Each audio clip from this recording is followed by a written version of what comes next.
हमारे गरीबों की मदद करेंगे तो वो इंशाल्लाह पैसा सही लगेगा। बिल्कुल ठीक बात की कि यहाँ जो बिल खैरात लेने जाते हैं हमारे, और इसकी कितनी सिग्निफिकेंस है और कितना बड़ा रिलीफ है, और क्या इस वजह से डॉलर भी नीचे आएगा। डॉक्टर साहब पहले तो ये बताएं कि प्लेजेस जो होती हैं इंटरनेशनल लेवल पे वो क्या लेटर एंड स्पिरिट में ट्रांसलेट होती हैं? क्या ये पैसा हमारे एक्सचेकर में आता है या एनजीओज को देते हैं? Sorry, flurry of question that I asked. जी डॉक्टर साहब। जी हाँ, बदीजा कनेक्टेड क्वेश्चन, बिल्कुल सही फरमाया आपने। देखिए, प्लेजेस की जो हिस्ट्री है वो यही है कि प्लेजेस हमेशा ज़्यादा होती हैं और एक्चुअल जो रिसीट्स होती हैं वो कम होती हैं, और ये एक अभी फ़ौरन तो हमें नहीं मिलेगी, इसमें शायद 2 साल लगें, 3 साल लगें। आजकल तमाम यूरोप में, तमाम ममालिक में इकनॉमिक प्रॉब्लम्स हैं, उनके अपने बजट्स में पैसा नहीं है, वो उन्होंने बजट्स में से ढूंढ कर हमें देना होगा। जो बड़ी वो है प्लेजेस हैं वो तो आईडीबी और वर्ल्ड बैंक से हैं। अब उनके भी स्टैगर्ड होते हैं। दोनों इदारे ऐसे हैं जो अपने जो ऑफिस के थ्रू, अपने प्रोग्राम्स के ज़रिए ये पैसे पाकिस्तान को देंगे। अब इनका सिर्फ फ़ायदा ये हो सकता है कि जो आईडीबी और वर्ल्ड बैंक पैसा इधर आएगा पाकिस्तान में, तो हमारे फॉरेन एक्सचेंज अकाउंट में ये डॉलर जमा होंगे और उसके बदले में फिर इनको यहाँ पर रुपीज़ दिए जाएंगे। तो उस लिहाज से कुछ हमारे फॉरेन एक्सचेंज के जो वो है इनफ्लोज, उसमें इजाफा होगा, लेकिन वो भी फ़ौरन नहीं होने लगा। और ऐसे भी ये तो जो भी इसके जो रिसोर्स का इस्तेमाल है वो तो फ्लड के मुतासरीन के लिए है, ये पाकिस्तान बाकी मईशत के लिए तो नहीं है। इस वक्त देखिए ना, अफसोसनाक बात तो ये है कि जो हिस्सा पाकिस्तान का डूब गया, जिसके साथ हुकूमतों ने बहुत कोई ऐसे अच्छी वो भी नहीं की, उसके साथ परफॉर्मेंस भी नहीं की उनको बचाने के लिए। अब उनके लिए जो इमदाद आ रही है उसके सहारे पर बाकी पाकिस्तान बैठा हुआ है कि वो डॉलर आएंगे, उससे हमें कुछ फ़ायदा होगा। तो इमीडिएट मेरे ख्याल में तो सिर्फ एक सेंटिमेंट के लिए, सेंटिमेंट के तौर पर इसका असर होगा, वरना तो आपके जो फॉरेन एक्सचेंज मार्केट में जो इस वक्त जो किल्लत है डॉलर की, वो तो बरकरार रहेगी।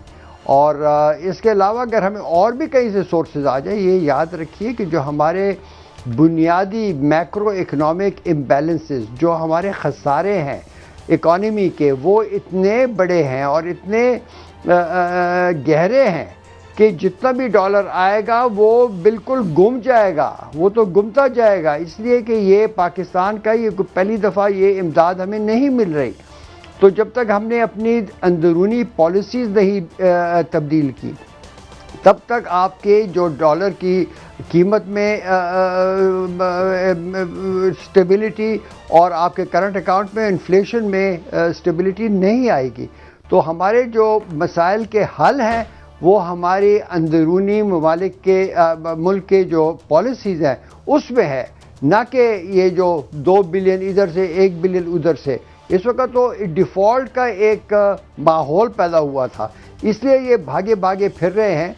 लेकिन इनकी जो पॉलिसी की बैंकरप्सी है वो इससे आप इससे अंदाज़ा लगाइए कि अब हम सिर्फ सैलाब के मुतासरीन के लिए जो इमदाद आएगी उसके सहारे पाकिस्तान को बचाने का सोच रहे हैं। बिस्मिल्लाहिर्रहमानिर्रहीम। डॉक्टर साहब, आपने बड़ी अच्छी निशानदेही की कि ये जो जनेवा में हो रही है कॉन्फ्रेंस, इसमें सैलाब ज़दगान की के लिए किया जा रहा है। क्या हम 70 साल में मुख्तलिफ हुकूमतें नहीं इस काबिल भी नहीं हुए कि अपनी आवाम पर अगर थोड़ी सी मुसीबत आए उसकी मदद कर सके? और दूसरी तरफ ये पैसे कितनी देर में आएंगे? क्या इस पैसे से या इस विजिट के बाद मुल्क में डॉलर सस्ता हो जाएगा, इंडस्ट्री चलने लग पड़ेगी, आटा सस्ता हो जाएगा? आवाम को क्या फ़ायदा होगा फौरी तौर पर? अगर जैसे कहा जाता है कि बादू नज़र में खुदा ना खास्ता डिफ़ॉल्ट होने के करीब है, क्या इस पैसों से डिफ़ॉल्ट होने की तलवार से हम निकल जाएंगे? नहीं जनाब, ये इसका हमारे मौजूदा डिफ़ॉल्ट से या जो आप बात करें इन्फ्लेशन से और डॉलर की कीमत से ज़्यादा ताल्लुक़ नहीं है। ये याद रखिए, पाकिस्तान इस वक्त मल्टीपल क्राइसिस में है। एक तो फ्लड की वजह से जो हमारे मुतासरीन हैं उसकी मदद पाकिस्तान की हुकूमत नहीं कर सकी। हालांकि वो इस वक्त 4,000 अरब रुपए बजट में से सूद की मद में हमारे अपने कमर्शियल बैंक्स को दे रहे हैं, लेकिन उसमें से उन्होंने कोई भी एलोकेशन मुतासरीन के लिए नहीं की। ये याद रखिए कि मुतासरीन के लिए जो भी अखराजात होंगे वो रुपीज़ में उनकी ज़रूरत है। यहाँ पर हमें कोई बाहर से उनके लिए कोई हेलीकॉप्टर वगैरह मंगवाने की ज़रूरत तो नहीं है कि हमें फ़ॉरेन एक्सचेंज की ज़रूरत थी। हमें चाहिए था कि ये पैसे हम खुद मोबिलाइज़ करते हैं। एक जो कौम जो अपने पैरों पर खड़ी होती है उसको चाहिए थे ये खुद कर लेते। अवाम ने बड़ी मदद की, लेकिन हुकूमतों की साइड से जो इमदाद आई है वो मेरे ख़्याल में इस सानिया के मुकाबले में ये कुछ कमज़ोर रही है। तो इस वक्त तो मुझे नज़र नहीं आता कि आपकी जो इस वक्त डॉलर की और इन्फ्लेशन की जो क्राइसिस है इसमें कोई फ़र्क पड़े। उसका हल जो है, मैंने जैसे अभी बताया कि उसका हल पाकिस्तान की अंदरूनी पॉलिसीज़ में है। आपके पास असल में ऐसे कोई आदमी नहीं है, ऐसे इंचार्ज कोई नहीं है जो इस मर्ज को समझे और उसका कोई हल निकाले। उसका डॉक्टर साहब मैं थोड़ा सा आगे आपकी और मैं रहनुमाई चाहता हूं। एक तो आप कैबिनेट का मेंबर रह चुके हैं अंदर की, ये बताएं कि इतने बुजुर्ग का जाना जरूरी था? 3-4 तो मैंने देखे यार, सादक साहब भी थे, अपना शहरी रहमान साहिबा भी थी, ऐसे तो ये बड़ा जरूरी होता है, इससे इमदाद बढ़ जाती है या जो है ये गुर्बत का जो है वो सिलसिला हमारा और बढ़ाने का? एक माफी चाहता हूँ इसके साथ ही सवाल, एक तो बंदों के ज्यादा तादाद से ज्यादा मदद मिलती है या इसको और भी फायदा होता है, या ये कोई अपना वो चैरिटी टूरिज्म है? चैरिटी टूरिज्म आप कहिए, ये बड़ा अच्छा लफ्ज़ आपने एक टर्म आपने इंट्रोड्यूस कर दी। बात यह है कि जो बैरूनी ममालिक हैं वो पाकिस्तान पर एक किस्म का हंसते हैं कि जब लोन भी लेने जाते हैं, इमदाद लेने भी जाते हैं। अभी पिछले दिनों में हमारा जब क्राइसिस था, हम कभी कतर जाएं, कभी चाइना जाएं, कभी यूएई जाएं, हमारी डेलीगेशंस जिस साइज़ में जाती थी उससे ये नहीं लगता था कि भाई ये मुल्क गुर्बत की लपेट में फंसा हुआ है। वो जनाब शाहाना डेलीगेशन के साइज़ जा रहे हैं।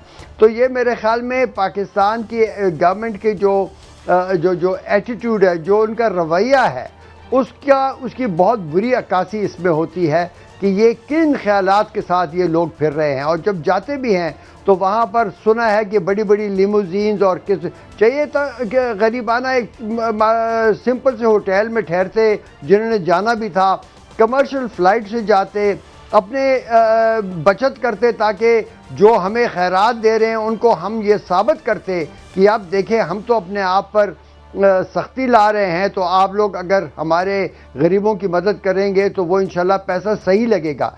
पहले से हमारी हुकूमतों की क्रेडिबिलिटी नहीं है। अच्छा डॉक्टर साहब, मैं थोड़ा आगे बढ़ता हूँ, माफी चाहता हूँ, आपसे ही पूछना चाहूंगा। वैसे ये अजीब ही आपने बिल्कुल ठीक बात की कि यहाँ जो बिल खैरात लेने जाते हैं हमारे। अच्छा ये बताइए डॉक्टर साहब कि अब IMF जो सबसे इंपॉर्टेंट है, साइड लाइन्स पे जो मीटिंग होनी है, अब उसमें कहा जा रहा है कि जनाब वो डॉलर को फ्री फ्लोट करवाएंगे और 800 अरब रुपए के वो टैक्सेस नए लगवाएंगे। तो हमारा डॉलर कहाँ जाके खड़ा होगा अगर हम फ्री फ्लोट करते हैं? और ये जो महंगाई है ये तो पहले ही नेक ब्रेकिंग है या ब्रेक नेक है जिसे कहते हैं, तो ये क्या मंजरनामा बन रहा है? जनाब देखिए, जो इस वक्त फॉरेन एक्सचेंज मार्केट के जो हालात हैं वो तो जिसे कहते हैं सस्टेनेबल नहीं है, वो देर पा नहीं है। आपकी जो ऑफिशियल रेट में और ओपन मार्केट रेट में बहुत बड़ा फ़र्क है और वो उसकी वजह से एक्सपोर्टर्स भी अपने जो प्रोसीड्स हैं वो यहाँ पर ताख़ीर से डिपॉज़िट करते हैं स्टेट बैंक में, तो इससे मसला और गंभीर होता जाता है। लेकिन बात यह है कि अगर हम कह भी दें कि जो इस वक्त मार्केट को ओपन करना चाहिए, ये हमारे उसके लिए इन्फ्लोज के लिए अच्छा है, उससे पहले इनको ऐसे इक़दाम करने चाहिए थे अपने, जिसे हम कहते हैं ना macro economic demand management policies. मैं इसी की तरफ इशारा कर रहा था कि हमारे जो यहाँ पर जो इकनॉमिक मैनेजर्स हैं उनको अभी तक समझ ही नहीं है कि हो क्या रहा है और इसके लिए करना क्या है। तो जब तक वो जो एहतियात के तौर पर जो हमने तदाबीर करने थे वो जब नहीं किए, तो हम जब फ़ौरन फ्लोट करेंगे मेरे ख्याल में तो डॉलर शायद 300 रुपए की तरफ ये ज़रूर जाएगा, और जब ये बढ़ेगा तो उसका इन्फ्लेशन के ऊपर इफ़ेक्ट होगा। इन्फ्लेशन ऑलरेडी पाकिस्तान में बहुत तेज़ है, तो मेरे ख्याल में जो हमारे इस वक्त हालात हैं वो कुछ ज़्यादा ही कमज़ोर हो जाएंगे। वो कह रहे हैं टैक्सेस और लगाएं, वो टैक्सेस सिर्फ लगाने की बात नहीं कर रहे, वो ये कह रहे हैं कि आप अपना खसारा कम करें। जो बजट का खसारा है, जो कंसोलिडेटेड बजट खसारा है, उसको आप कम करें। उसको कम करने के दो तरीके थे कि एक आप टैक्सेस और बढ़ाएं या आप अपने अखराजात कम करें।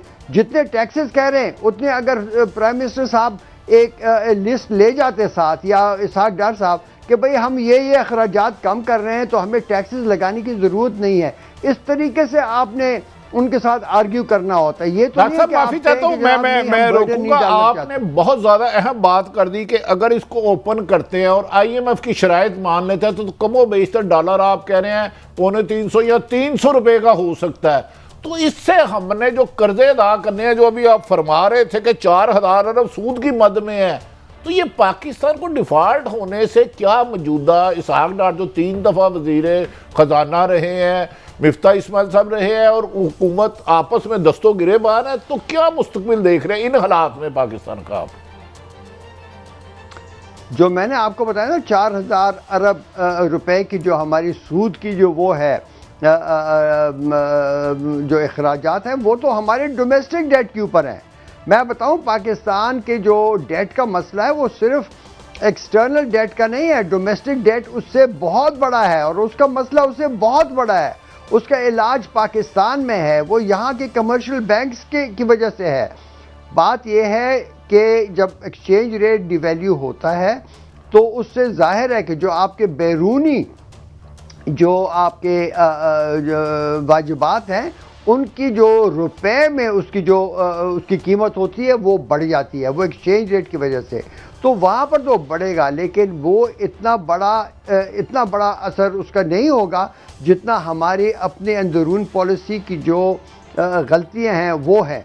तो ये एक्सचेंज रेट जो है ये एक किस्म का कन्वर्ट करता है ना, तो डॉलर को उसमें, तो ये तो लाजमी होना पड़ेगा। डॉक्टर साहब एक और बात, जो हमें अखराजात में कमी थी वो ज़्यादा करनी पड़ी।